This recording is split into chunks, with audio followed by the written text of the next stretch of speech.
Thank you for attending today's session. We're going to take a minute or two to allow more attendees to log on.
Welcome to USC Rossier's Leadership Month and today's webinar, Lunch with Leaders, Organizational Change and Leadership. Before we begin, I would like to review the process for submitting a question for our panelists. Please type your question in the Q&A box that can be accessed by clicking on the Q&A icon located at the bottom of the screen. We have reserved time towards the end of the webinar for your questions and hope to get to as many as possible. We also received a number of questions via the registration form and have tried to incorporate as many of them as possible into our structured Q&A at the beginning of the session. If you are planning to share your experience at today's sessions on social media, we encourage you to include the Leadership Month hashtag #RossierLeads, which appears at the top of the screen. Lastly, please note a recording of this webinar will be available in the next few days. A link will be sent via email. And now I would like to introduce our moderator. Georgette Frasier-Moore earned her EdD in Organizational Change and Leadership from USC Rossier in 2019 and currently serves as Chief Executive Officer of Transformation Lead, LLC. Transformation Lead is an expert tech consulting firm that transforms organizations and IT operations by leveraging research, innovation, and progressive technology for mid to large size organizations. At this point, I will turn the program over to you, Georgette. Thank you so much, Australia. And welcome everyone to our Lunch with the Leaders. I am excited, extremely excited to be here today. We have some amazing leaders from our OCL program that's joining us. And I will go ahead and introduce them now. Our first leader that I would love to introduce is Jeffrey Horne. He has his MAT from 2012 and EdD from 2018. He is currently a department leader for learning and design for Edward Jones. Welcome, Jeffrey. We also have Andrekka Lanier. She is a graduate from 2018 from our OCL EdD program. She is an organizational development consultant for Lawrenceville Livermore National Laboratory. Welcome, AJ. And we also have Christopher Riddick. Christopher Riddick is a graduate from 2017 from our OCL EdD program, and he's the change management lead for Fannie Mae. Welcome, Chris. Nice to see you all here today. And I'm going to go ahead and just kind of jump in to some of the questions that we have. The first question, just to let people get to know you a little bit better, I would like to go around and I want for you to describe your current role and any prior experience in organizational change. So I'm going to start this question. I'm going to start with Chris. Chris, can you answer that question for me? Describe your current role and any prior experience in organizational change. Great. So work at Fannie Mae, got hired. I've been there for about almost 3 years, hired as a change management lead analyst, essentially based off of some change management expertise. The operations division sought a person with some subject matter in change management to help provide a change management perspective for a variety of projects within Fannie Mae's operations division. 'em. Prior to that, I actually had a pretty long career in management consulting, working for a variety of companies, including Alumni, Rossier, and Fraser. Prior to that, I actually had a pretty long career in management consulting, working for a variety of companies, including Alumni, Rossier, and Fraser. for a variety of major big firms here in the Washington, D.C. area, focused primarily on federal government agencies, whether it's change, human capital, talent, leadership, basically the people side of work. So I've been here in DC for about 9 years with family. We literally have, we're day or hours away from a new birth, new daughter here. So hopefully there won't be any surprises on this call. So that's my story and I'm sticking to it.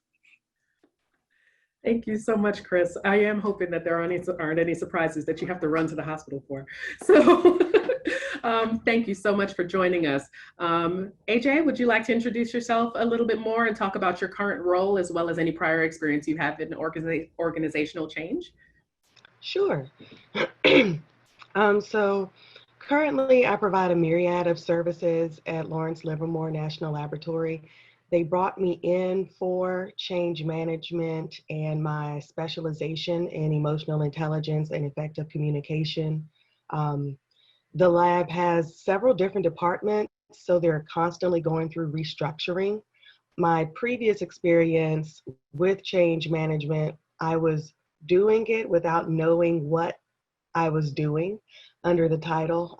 I had a variety of roles such as Director of Social Services, Family Resource Coordinator, etc., where I was using a lot of the skills that I'm currently using now, but I joined the program to hone and refine them and actually move from micro to macro level practice. Great, thank you so much, AJ. Jeffrey, I'm going to move on to you. Can you describe your current role and any prior experience in organizational change? Wonderful, thank you, Georgette. So yeah, my current role, again, as I'm a department leader for instructional design within Edward Jones, and we focus in on the capacity building of change. And so as we think about change within Edward Jones, it's, at a macro level, as AJ mentioned, there's so many things that go into it: communication, people building, relationship building, strategic moves. Ours really is focused on the capacity building. So we focus in on the creation of those assets that help drive that change. And that's the big focus there. At a micro level as well, I was brought into this position at Edward Jones to also help change culture and help usher along instructional design best practices into the future. So there's that micro level of change as well. Before coming to Edward Jones, I worked at Noodle Partners. Again, we help universities change their programs and flip their classrooms into an online learning environment. And so that's the experience that I bring to this as well. Great, that's a great mix of experience that we have there.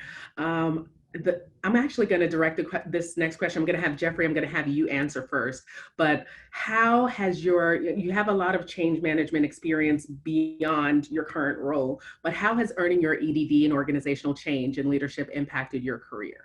Oh, thank you. That's a great question, immensely. And I'm going to say this, number one, right? USC, and beyond just the organizational change degree, USC and the degree here, the connections and the alumni network has been tremendous. I hold a lot of my colleagues very dear. We still communicate all the time. And that opens up doors. I will say the degree itself really helped, I feel like, launch my career into that next set of leadership. I had dealt with organizational change through learning and by applying learning principles throughout my career, but the degree itself and the focus on kind of Kirkpatrick's training, levels of training evaluation, and how we really focus in on conducting gap analyses from a strategic level, it really helped me craft plans and insights into the positions I've been at ever since I graduated that really helped propel my career. And I would say that has been the biggest way.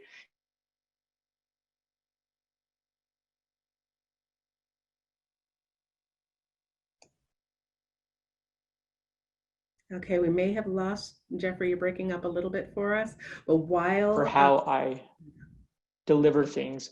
Number two, I would say that just the principles that I learned within the program, all from different theories of learning, from behaviorist theories to cognitive theories, have really guided my crafting of visions and missions for the different departments that I've worked on, and helped me speak to a level executively to really inform a higher level change throughout a large organization. Thank you so much, Jeffrey. Yes, for those in the OCL program, we are so very familiar with Kirkpatrick's model. Christopher, or Chris, do you prefer Chris or Christopher? Chris, thank you. Okay, I've been calling you Chris, so I just wanted to make sure. But how about you? Tell me about how earning your EdD in organizational change and leadership has impacted your career. I think much like AJ had mentioned, I was working in consulting, with never really a formal title as like a change management consultant, but doing change management work, putting together change management plans and sort of having to learn quickly with the firms, their methodologies of what change management meant. And I think what my experience in the program enabled me to do was to take some of those sort of natural sort of like thoughts and beliefs and approaches and actually put an actual rudimentary sort of framework behind some of that thinking. So then I was able to actually go back into a new environment, my current role, with this true sort of subject matter expertise per se, thinking more succinctly, more strategically. I believe the leadership communication, thinking about different leadership styles and communication styles, and being able to hone that, I think, from a more of an academic scientific perspective onto my approach. I honestly believe that I was hired because they saw that on my resume I was pursuing the degree at the time, and that was attractive. So just even that itself, being able to open that door. But again, as I mentioned, being able to take some of those things that I was thinking without any formal training, and actually put some real training behind that through the assignments, through the dissertation, through the group work, and applying some of that to my approach. With internal work, I think was definitely some of the benefit that I had from the program. Awesome. Definitely that being able to put some of that framework into practical use is definitely has been crucial for me. It's been very critical for me, especially in my role leading my company. AJ, I'm going to move on to you. Can you tell us a little bit about how earning your EdD has changed or impacted your career? Yes. So I pursued this degree to change my career path. As I mentioned, going from micro to macro earlier, I have done a lot of work where it's more focusing on individuals and how they're interacting within the environment. I wanted to level that up and do it from an organizational perspective, but my career has been, the past 15 years, I've been in social work. Different capacities of social work, able to do some things at an organizational level, but it's not the same as it is now having the organizational change and leadership education.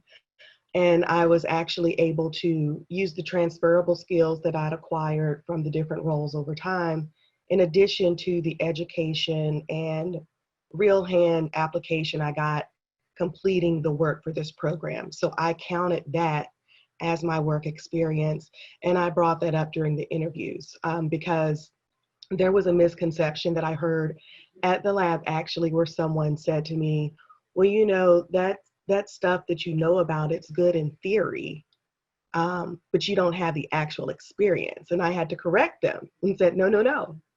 When we do cost analyses and utility analyses, we have to work with professionals in real time, and then we write the paper. When I wrote my dissertation, I did a site study. I observed, I made the interview, protocol instruments, follow-up, etc. I was an active consultant as I was crafting this document. So I had the experience and the education. And I think that is what gave me the leverage to get the job that I have now. And I also want to plug the USC Career Center, because I did use them, because when I first graduated, I faced a lot of rejection. I just wasn't sure how to effectively maneuver into this new career path that I wanted. And they were very helpful in showing me the skills that I had, I brought jobs that I wanted. This was one of them. And they really helped me just be prepared and land the gig. AJ, that is extraordinary. Being able to mold and craft your career and then leverage your goals, leverage the program to help you achieve your goals is the best word I could come up with is extraordinary. I'm blown away. So in that, I'll kind of go straight back into you again to answer this next question. But very few people do start their career in change management, right? So how you explained a little bit, but can you expand a little bit more on how you transitioned into change management? And then were there any transferable skills and experiences from past jobs that helped you make that transition? Mm-hmm. So the way I did it, it actually came about, I worked at a skilled nursing facility and they were going through an acquisition. The bigger company was gobbling up the smaller company, and I was doing change management practices, again, not knowing what it was. And it kind of clicked that I want to do more of this. Like, I've done the mental health assessments and so on and so forth, but I really want to get that collaboration going and see how change can permeate systemically for improvements and positive outcomes. And I studied it. I have a master's in public administration as well, but I never got to actually use that degree. And before I came to the USC program, I explored other programs as well. So I looked at the industrial organizational psychology track because it was still kind of a smoother segue, if you will. It was still on that clinical side. But USC's OCL program just had everything. It captured the hands-on experience that I wanted succinctly, the language that it used to define the processes. I fought against KMO, but doggone it, I'm using it right now. So I can truly say that everything I learned in that program, I'm using right now. I've even pulled on some of my older assignments and things that I highlighted in books to keep me sharp and make sure I'm executing the skills appropriately. And I did start my own consulting company before I got a full-time job after getting out, where I focused on communication and impacting change that way with emotional intelligence. And I became certified in DISC and did some of those trainings. And then I just kept adding on to those skills until I got the current role that I have now. Thank you so much for sharing, AJ. Chris, same question. I know your experience is a little bit different because you've had some more change management beyond your current role, but how did you transition into change management, and what are some of those transferable skills and experiences from those past jobs that helped you make that change? Sure. So when I started, in my consulting career, I was, what they call a human capital consultant. So focusing really on sort of some strategic human capital sort of aspects of how organizations think through achieving their business goals, basically people practices, hiring, training, developing, even performance management. So there wasn't really as much of an aspect on change. And as I sort of started thinking through a little bit more about the human capital work, I started getting more interested in motivation. So what motivated people to do their work? How do people buy into a mission? How do people accept what they were charged to do or they were tasked to do? And how do people react to, for lack of a better word, a change, so something new to an organization? So I think it was sort of this natural sort of aha thought as my career progressed, and thinking of these people practices, essentially, how do we motivate people to adopt and adapt to organizational environments and cultures and missions and changes of missions. So I began to think through, how do I improve my knowledge and skill set? And one of my managers just happened to say something along the lines of change management and used a term that honestly I had never heard of. And it sort of piqued my interest, and I looked into it more and more and thought like, hey, this definitely resonates with some of these things I've been thinking from my experience working on the client side. So I started looking at ways to improve my knowledge, whether it's through training, through a certification opportunity, and actually had an opportunity at my last consulting firm before moving on to pursue an internal change management certification, basically internal to that firm. So not like pro-sci or anything like that, but internal to the firm. And through that experience, and thinking through, sort of looking at these certifications is how I discovered USC's program as well, and thought that that would be a great opportunity to more formalize the training. But as far as transferable skills, a lot of things that we see with change is the communication aspect. So being persuasive in your communication, getting people to buy in to the change, to understand the change and accept the change. So I definitely had worked doing strategic communication already as a consultant. There's also some training aspects that's associated with change. Literally, if we're moving from a as-is state to a to-be or future state, people have to understand how do we get there and what are the gaps that are in place, or the gaps that exist between now and then. And some of that has a training implication in helping people understand what they need to learn in order to function in the future state. So I definitely had experience doing training and development for sure. And definitely was basically just able to take some of that communications and that training and that performance management even, and dovetail that into more change management, pursued that internal certification, and then went to Rossier, and now I'm here. All right, thank you so much, Chris, for sharing that.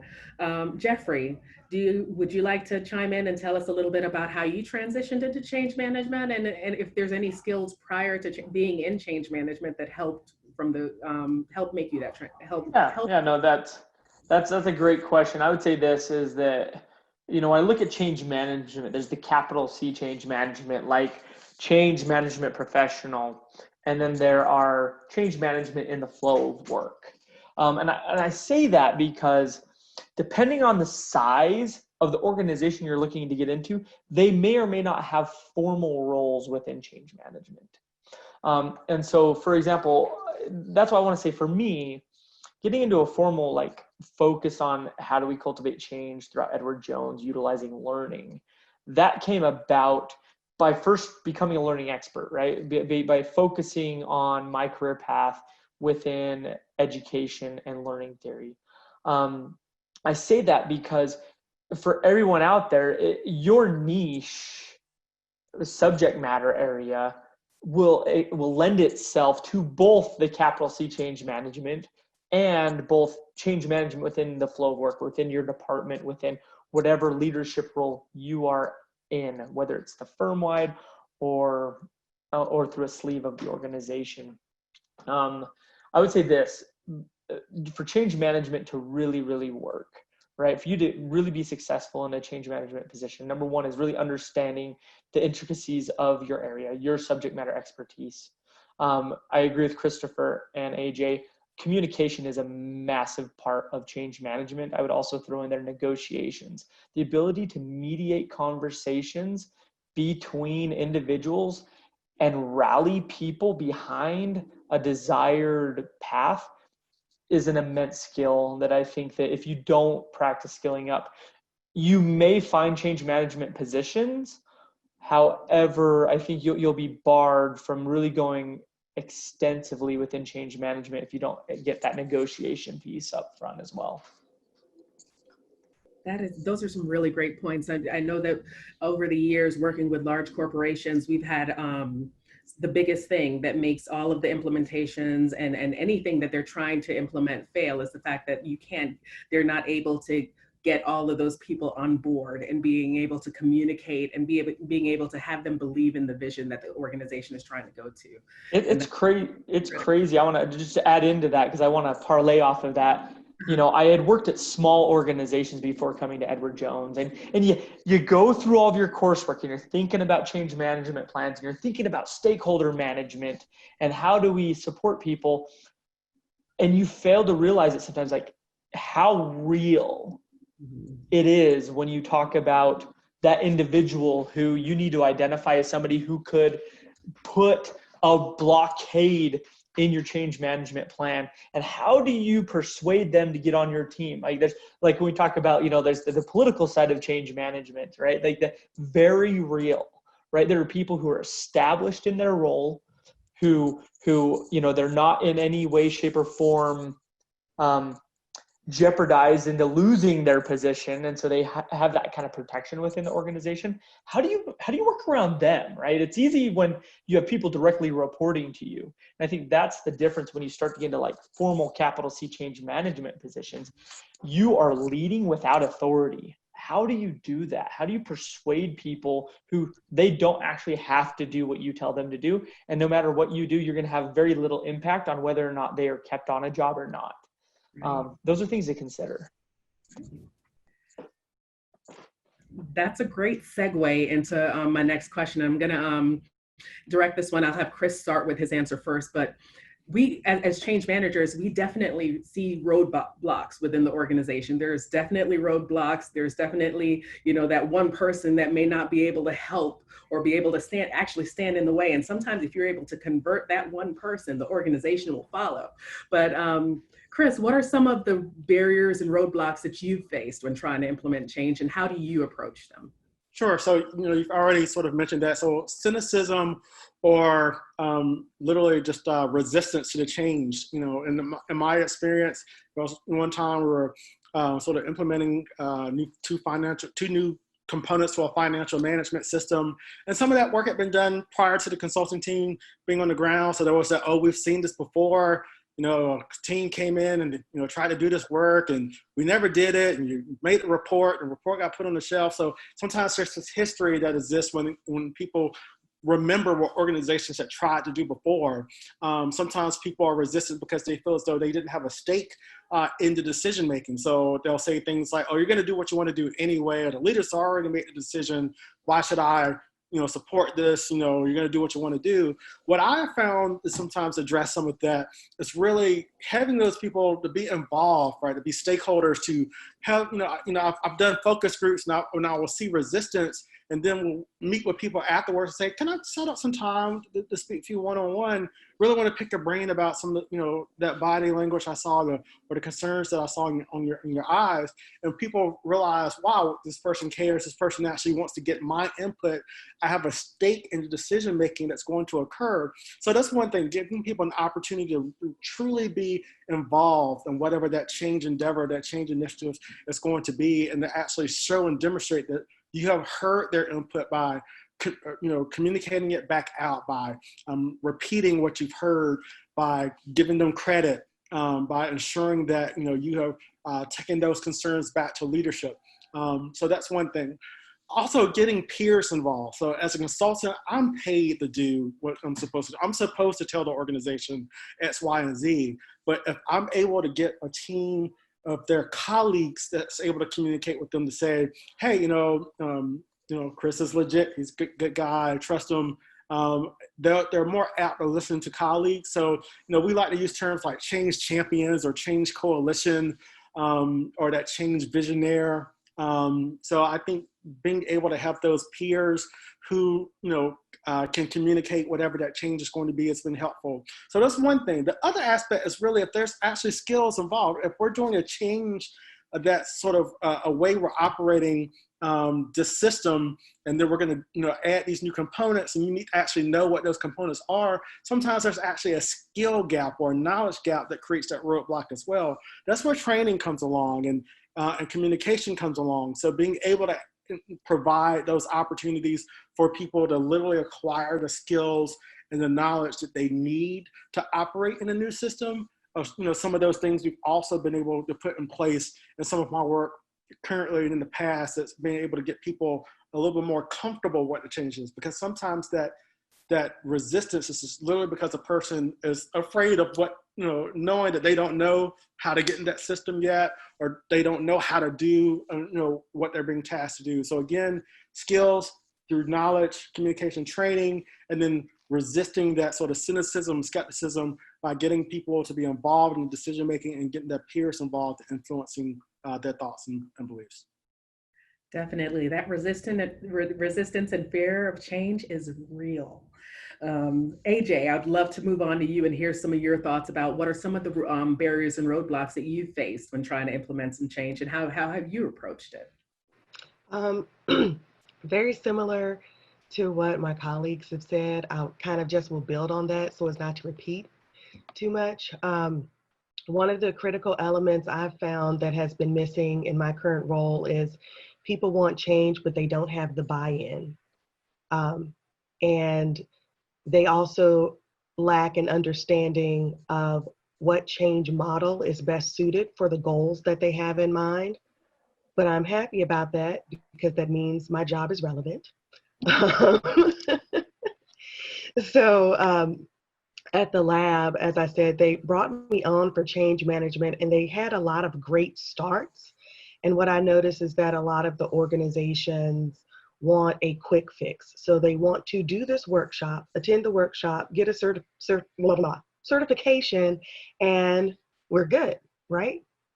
No, you're not. You need follow through, you need accountability, you need a way to institutionalize it that's either having me come in on an ongoing basis or assigning someone to make sure that that is happening. And I found that was lacking as well. They wanted to be able to kind of check it off their list, write it off on the budget, and hope that change took place without investing in the work. The other barrier that I have run into is a lack of knowledge about what people in our field can do.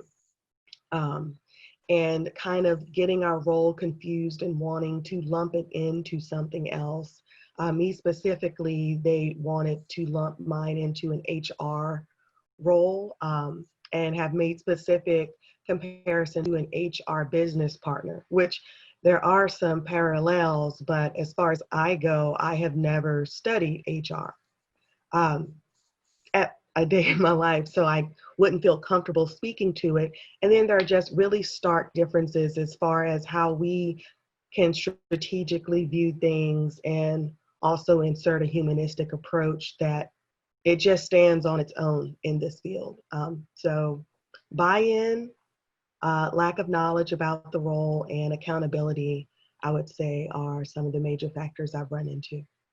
Thank you so much, AJ.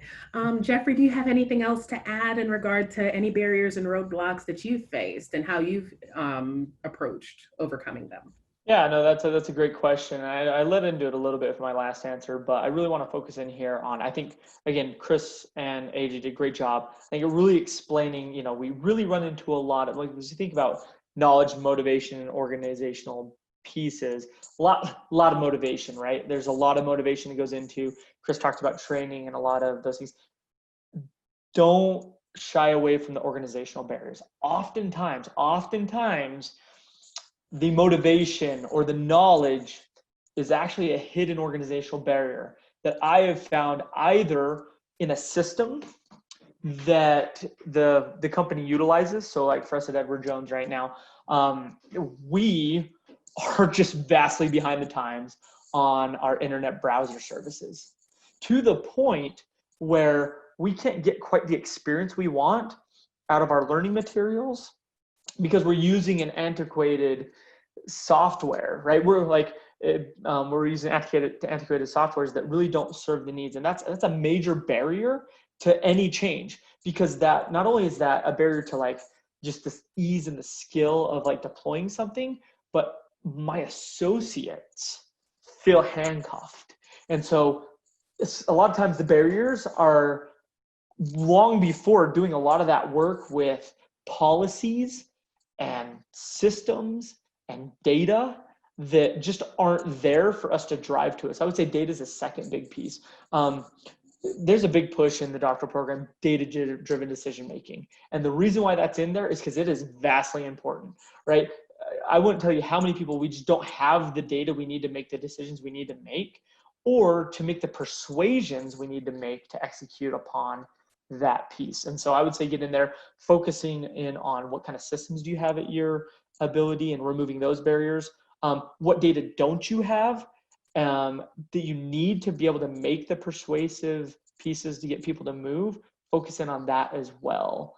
and then policies. How do you really create those policies? And what I found, especially at large organizations that have that capital C change management position, large organizations bring with it people who are very much like, well, what's the policy on this, right? If you're in a startup, I've been a part of startups as well. They're fast, they're furious. Policies aren't necessarily, you know, like you can change your policy day to day. Change happens very quick, but it, you know, the barrier there is how do you structure change so it's long lasting? And then the last piece that I want to end on is most change management fails because you call on success way too early. And I would say that's the biggest barrier. And that can happen from so many reasons. You know, I come into an organization, I'm helping, focusing on change, and then I move and you lose a lot. Like when you don't have continuity with people, change fails. And so that's a major barrier to that as well. So don't lose focus on the organizational factors as well. Okay, thank you so much, Jeffrey. I'm going to change gears just a little bit, and one of the things that talking to other graduates from my program, as well as people from other cohorts, some of the challenges that I've seen them face is that they've had some challenges with finding a new role or the career path to be able to go from, you know, an educator to a change management type position. Jeffrey, I'm going to lean on you for to answer this question first, and then I'll get some input from both AJ and Chris. But what are some of the roles and career paths within change management that you would encourage people to explore? Yeah, that's a really great question. Like I said, it's so I would say, kind of going back to earlier in the conversation, Chris had mentioned ProSci. Right. So for those of you who don't know, ProSci is an organization that focuses on a change management framework called ADKAR, ADKAR.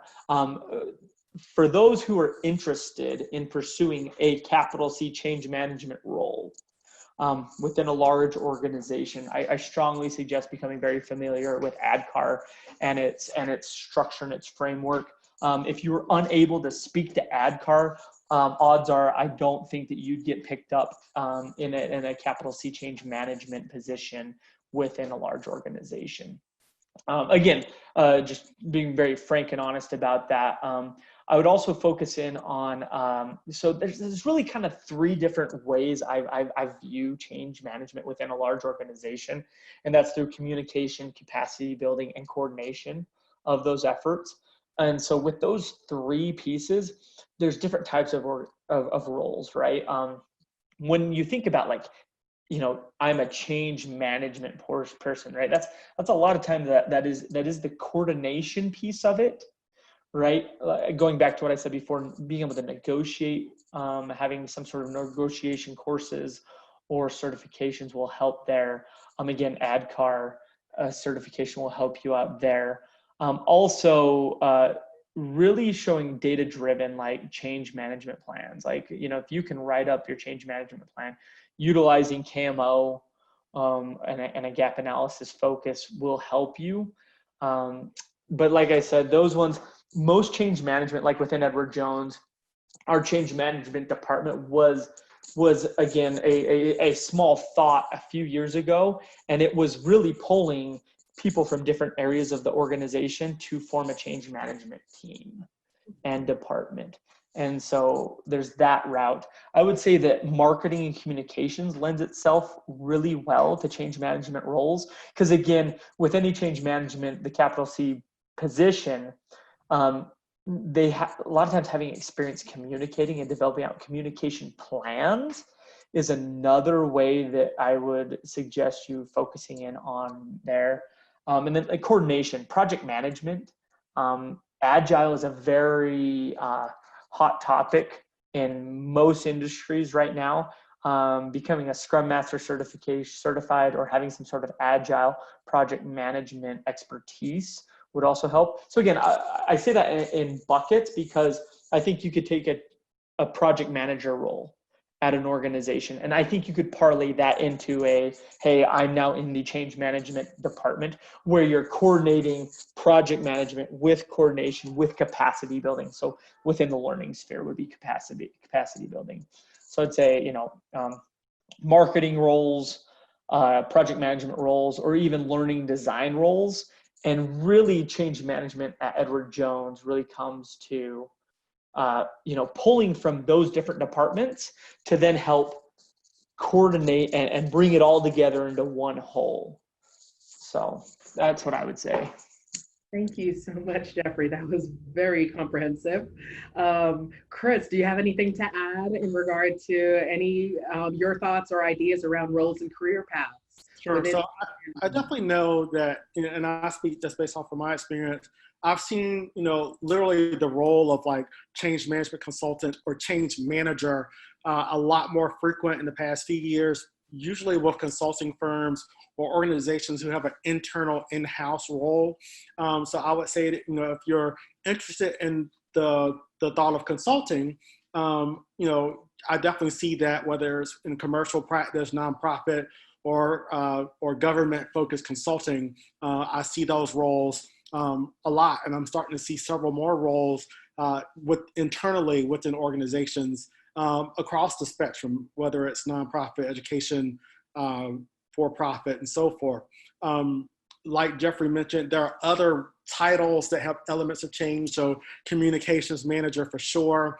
Even that training, the organizational development, learning and development, any of those things that can enable an organization to get from where they are now to where they're trying to go is change, even if it's not called change. But if you want an actual change title, I think, consulting offers that, and then internal roles of organizations offer that as well. LinkedIn or Glassdoor is a really great resource. Just literally put in the keyword search, and you will see what's available. The one caveat I will say though, however, sometimes when organizations think of change, there's a technology component, and Georgette, I know that's some of the work that you're doing. So be aware that sometimes your work, even though it's the people-focused side of change, might be a part of like a technology adoption or a systems integration. If you're truly looking for non-tech or non-systems, I will say that it's probably going to become a little bit more challenging finding a change role with that capital C, based off of some of the trends I see right now. But that doesn't mean it's not there. But just understand that sometimes organizations, when they're looking for change, there is a technology adoption or a systems integration component that's associated with that.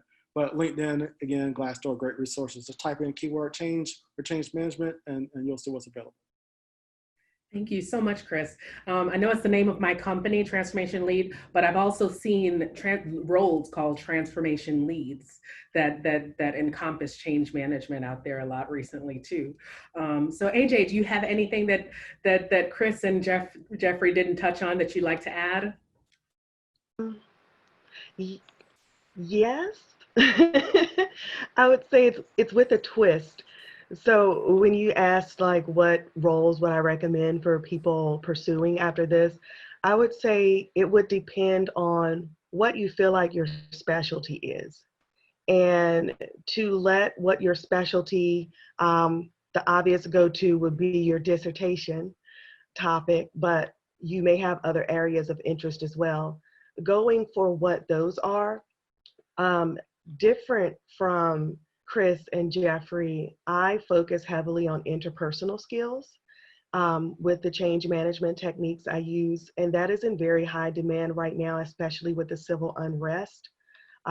Because of my social work background, I already had very strong dealings in social justice, and I specifically looked for organizational change, organizational leadership roles in the job titles that I was pursuing.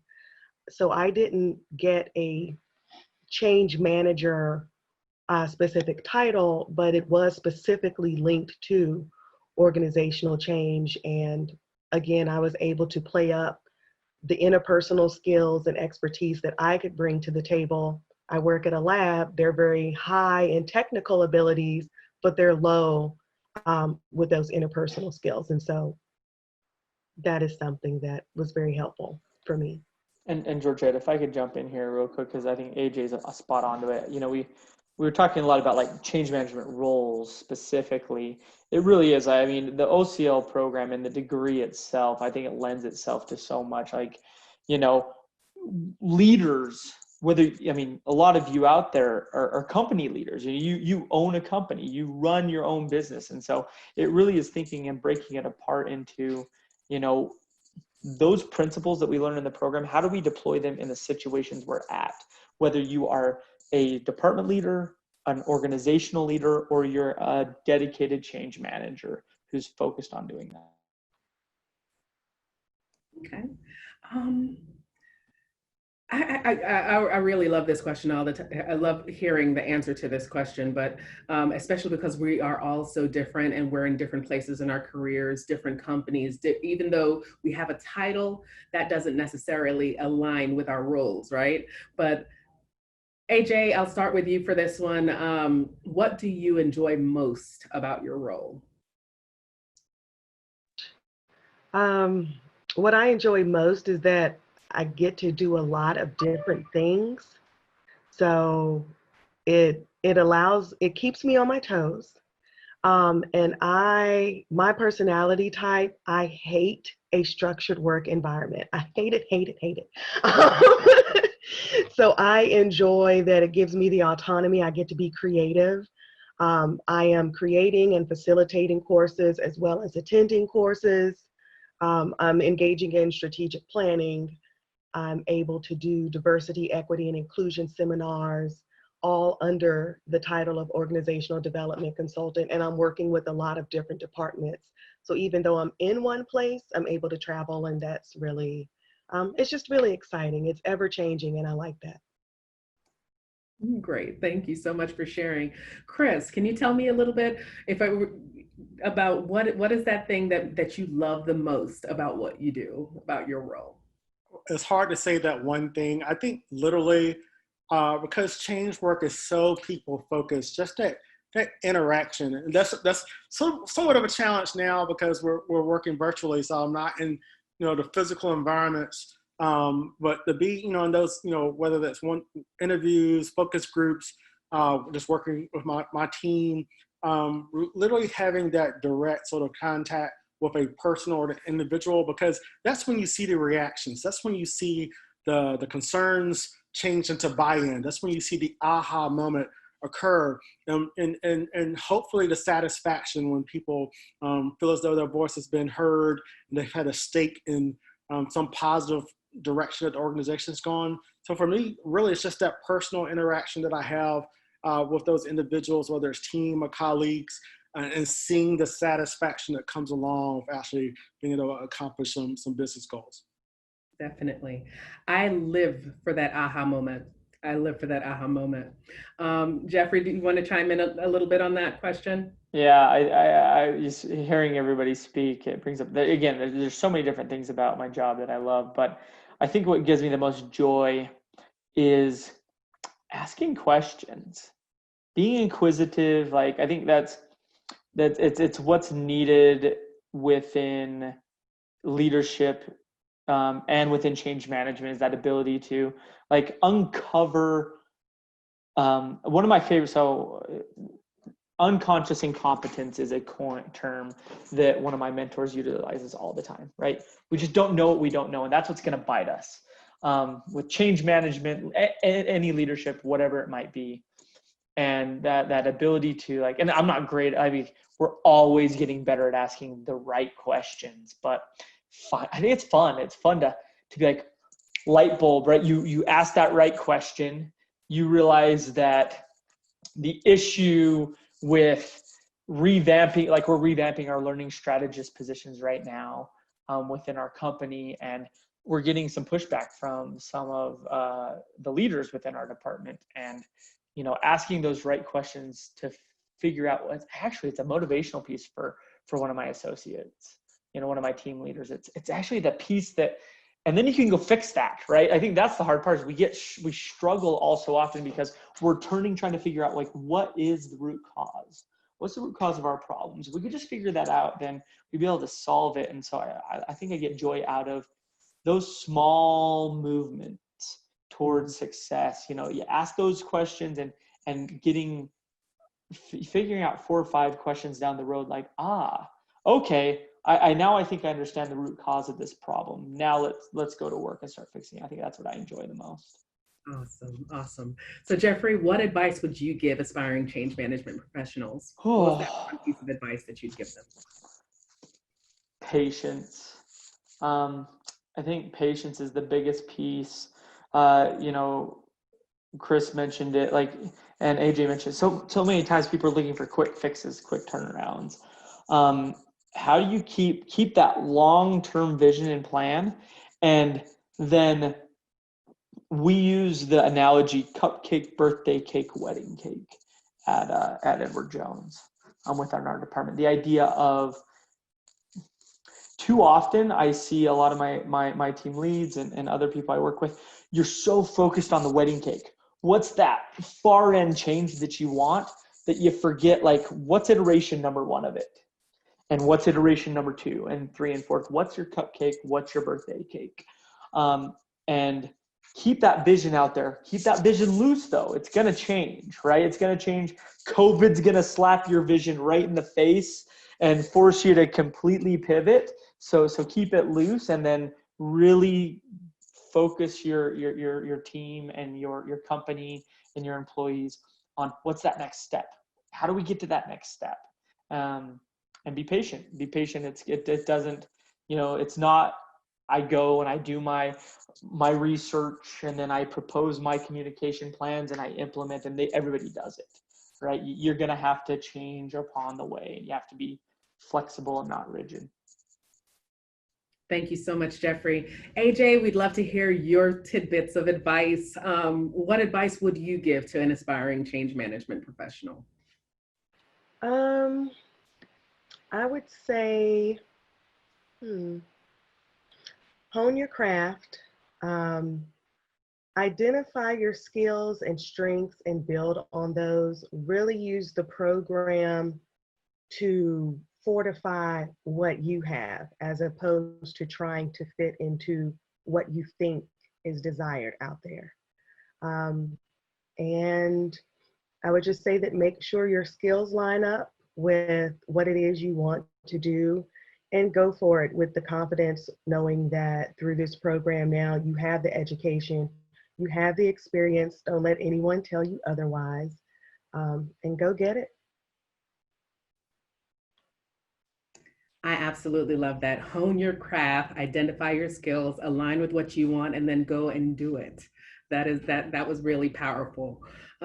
Chris, what would you like to add to that? What is your advice for aspiring change management professionals? Sure. So I would say first, if you are not trained, if you don't have an OCL EdD plug-in for USC Rossier, also looking at some of those other certification programs can help provide sort of the knowledge and the skills and the training. If you do have an OCL program, then go back and revisit that dissertation. I know once it's done, you want to think about it for a little bit, but really look through how you can leverage those things you learned from your classes, from your papers, from your dissertation, into sort of making yourself that subject matter expert and being able to differentiate yourself from whoever that competitor is for a job. You now know something, right, just through your dissertation. So go back and revisit that, how you can utilize KMO and those different frameworks and Kirkpatrick and so forth, at least for, unless they've changed it, to your advantage in the workplace. If you are already working or beginning a young career or new career in change management, patience, there's, already anticipate resistance to change, already anticipate the organization may have some barriers, whether it's through technology, they don't have the systems in place that can sort of help shepherd that change, already anticipate that, there might be a skills gap, and be okay with that. So be patient with that. Change is not going to happen overnight. And like, Jeffrey mentioned, if there's opportunities for quick wins, seek those out and identify those, because that can help build some momentum, that can help you feel that you're moving in the right direction. It can help provide some credibility to you and your team, your leadership who's looking and evaluating your work. So again, get those credentials, leverage your dissertation, and then just be patient as you're starting to embark on the change journey with your organization. Awesome, Chris. Thank you so much. Those quick wins, I think that's one of those really key things, right? In any change management process. If you can go ahead and see that change happening very early on, those little quick wins help to build the momentum for those larger wins as you go along. So that's actually the last question that I personally have. We're going to start moving to questions from our audience. We do have a couple that have come through. So if you, for those that are on the webinar, if you, there is a Q&A area down on the bottom of your screen. You can click there and put any additional questions that you have for our panelists. But I'm going to jump into some of the questions that we have so far. Here's one question that I saw that was very interesting. Transforming, the question says, transforming or enhancing an organization is usually a multi-year or a multifaceted process. Where do you begin? Who would I see Jeffrey and Chris unmuted really quickly. Let me see. I'll start with Jeff. Well, Chris, do you want to go ahead and give me your thoughts, and then we'll move on to Jeffrey and AJ if you'd like to chime in after that.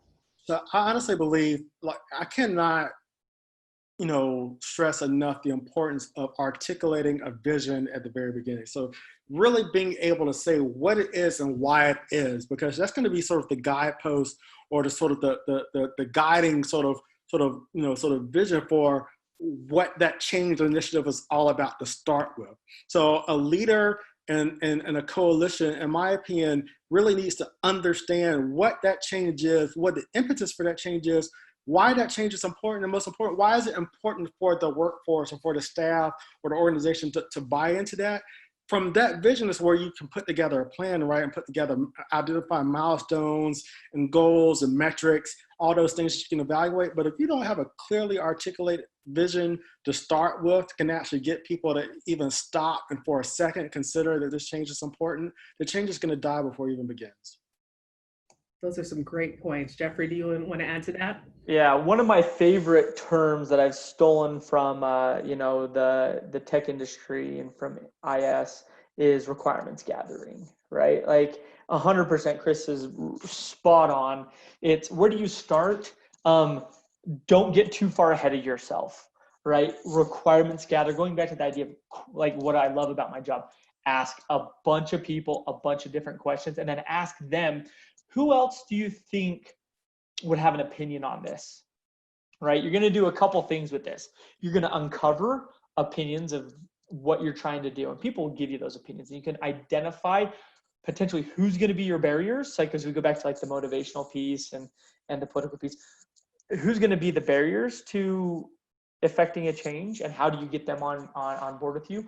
But also, it really is going to uncover the unconscious incompetence. We're dealing with that right now at Edward Jones.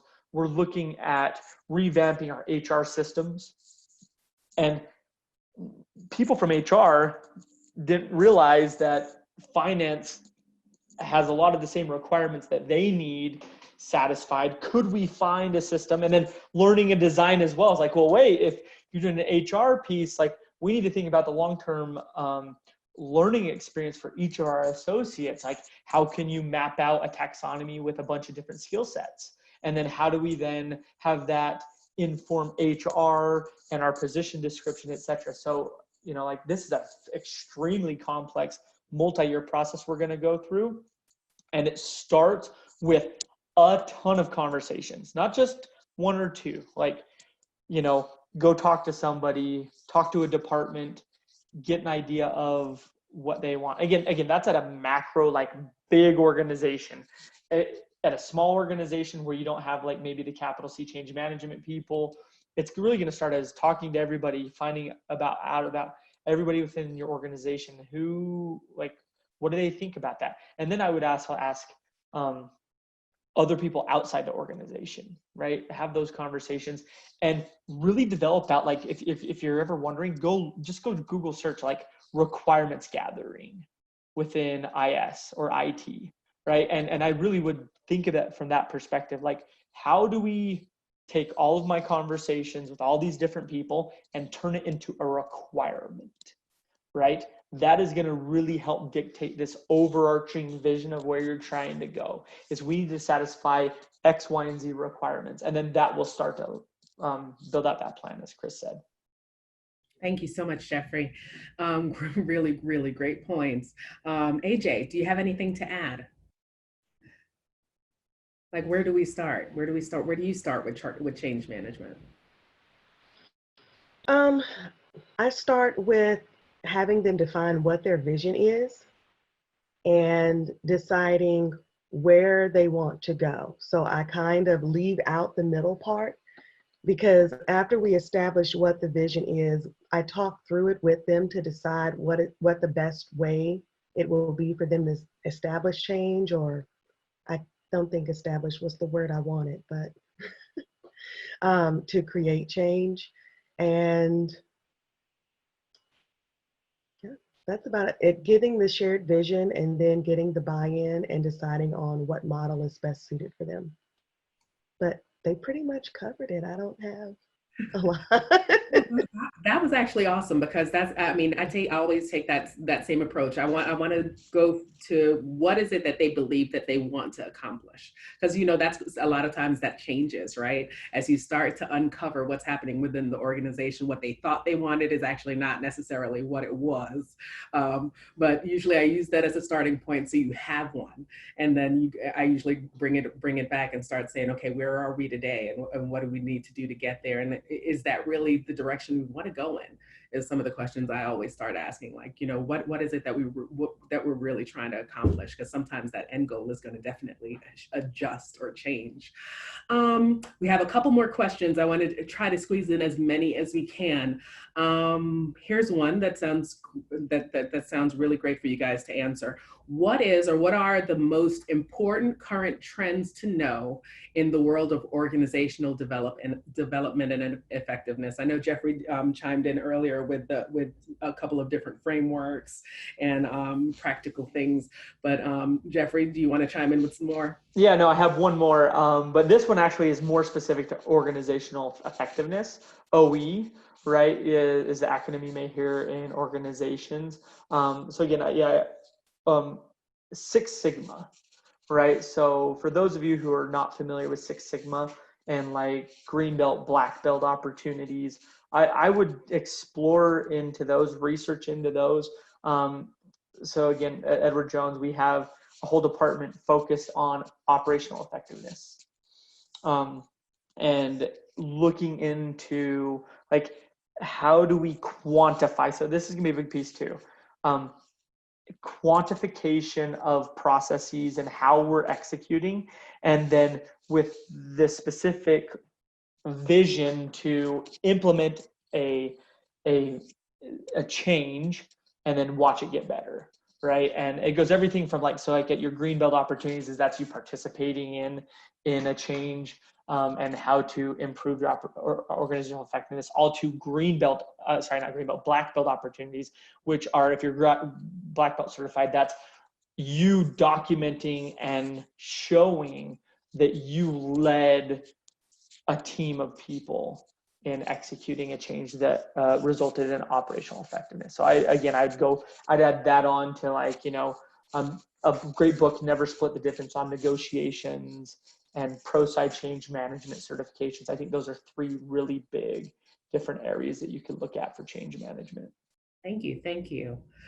Chris or AJ, do you guys have any other anything else that you would like to add as important trends to know in the world of organizational development and effectiveness? Well, I'll just add, so Jeffrey had mentioned like Agile or Scrum earlier, and that's definitely hot right now. I think for those who might not be aware of, Agile and Scrum definitely dovetails nicely into this whole notion of quick wins with change management, because with an Agile approach, you're really looking for like sort of incremental sort of milestones and moving towards sort of a larger sort of initiative. So the old term is called waterfall. So think if you're doing a change effort and you wait all the way until you've done whatever it is you're trying to do to turn the lights on, and then communicate to the workforce or your clients and customers what has happened, why it's good, without having those incremental steps along the way to sort of course correct, to sort of tout quick successes or wins to get people on board, that change initiative is probably going to fail because you couldn't even get to the end. With this Agile approach and Agile methodology is all about looking at, from a project perspective, sort of these incremental steps, right? And these incremental milestones. And in the change world, we talk about quick wins. We look for these really immediate opportunities to be able to say, here's a success story, here's a testimonial to that success, we are moving in the right direction. So, you know, there are certifications for Agile and Scrum. You can also just learn about it and read about it, but I definitely see Agile and Scrum as far as a methodology or approach is very hot right now. Yeah, Chris, the really just parlaying off of that idea of an iteration, right? In the change management system, it's really big. So I just throwing that in there, yeah. All right, AJ, do you have anything that you'd like to add? I do, but it's different. Here I am being different again. That's a beautiful thing. So I would say I hesitate on the word trending, but I guess it is right now with the civil unrest that's going on. Keeping abreast of communication tactics is really hot right now in our field. So I came in with DISC certification training.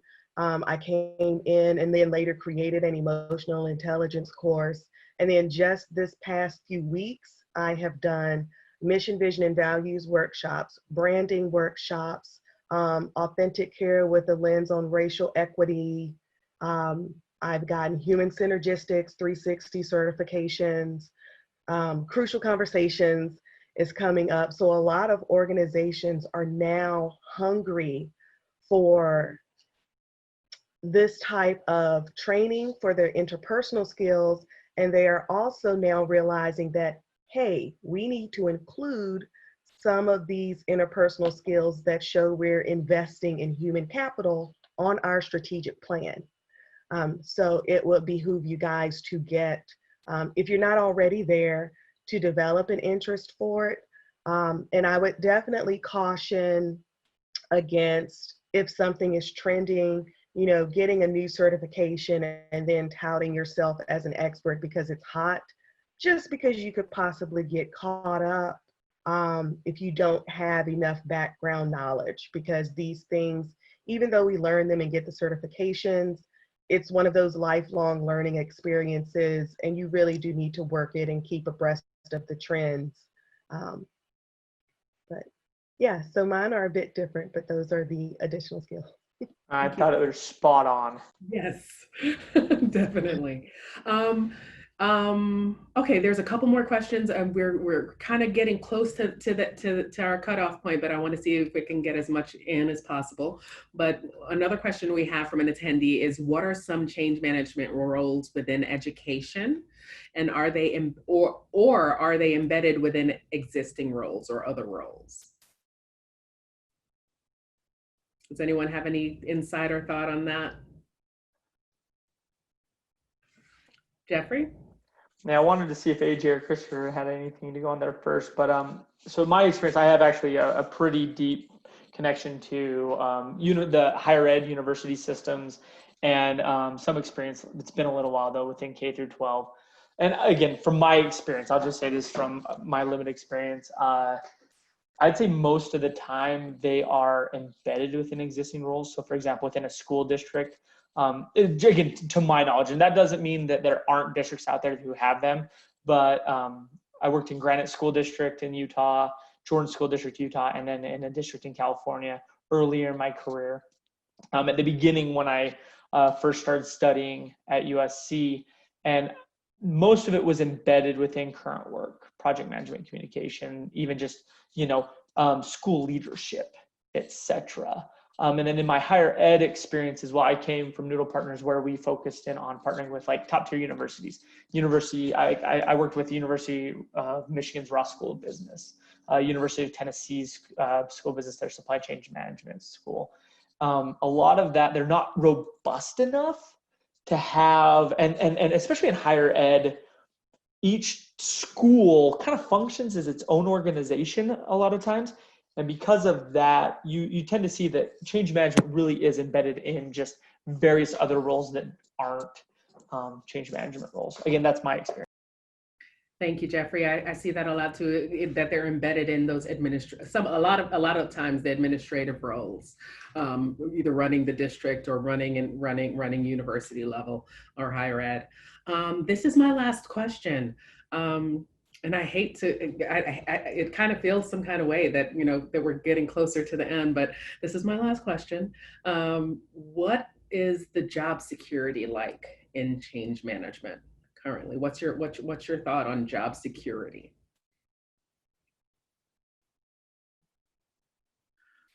Honestly, I think it just really depends on the organization and the nature of the change management role. If it's technical, if it's like technological, if there's a technology component associated with that, I think they're stronger, right? Because there's like a widget that's associated with technology. There's like something, there's a product.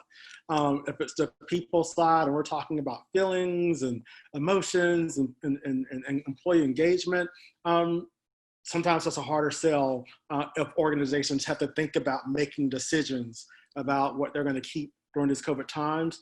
You know, we are faced with a pandemic economy and there's no escaping that right now, right? So we have to be realistic about that. I think also just the value, like if you are able to show the value that you're presenting to the organization, if there's some type of quantified and qualified impact of your work, I think that there's probably some increased security. But just from what I'm seeing here in DC and the searches, you know, there are probably, you know, more security that's associated with the technology related aspect of change management and not as much as solely people focused side. But that's not to say that security is not there. Would anybody else like to add? I have to, unfortunately, I have to get ready to roll out. I have enjoyed my time, but if I you know, turn my camera off before this ends, thank you so much. Well, thank you so much. Thank you so much, Chris, for joining us. Jeffrey and AJ, if you don't have anything else to add, I'll be transitioning back to Australia. But Jeffrey, you're good? Okay, awesome. So Australia, I'm gonna go ahead and transition to you. I wanna, before I transition, I do wanna say thank you so much, Chris. Thank you so much, Jeffrey. AJ, it was definitely a pleasure listening to your experience, your insight. And I know that the attendees and the people listening from USC and outside of our organization, that they gained something from this conversation. And I really just want to thank you so much for your time, your energy, and your thoughts. Thank you for moderating, Georgette. My pleasure. Thank you, Georgette. I would like to take this opportunity to thank our panelists and moderator for providing valuable insight into their career journeys.